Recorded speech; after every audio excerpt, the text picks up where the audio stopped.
Hi everybody, welcome back to my channel. Today we will be reviewing the Disney Zombies 2 Eliza doll.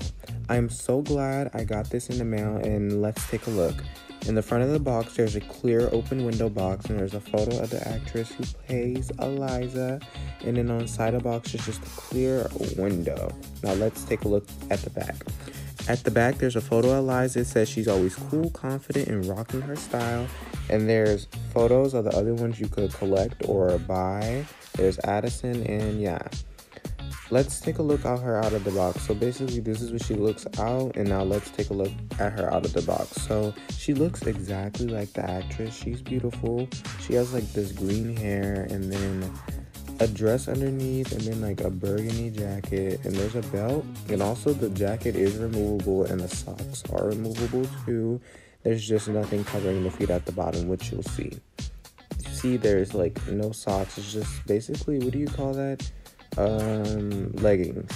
And taking the jacket off, it's just a burgundy velvet dress underneath with a belt, and also as you can see she has the Z-band too. That is very cool and interesting. And basically, yeah, that's my review for Eliza. Thank you guys for watching this video. Make sure to like, subscribe.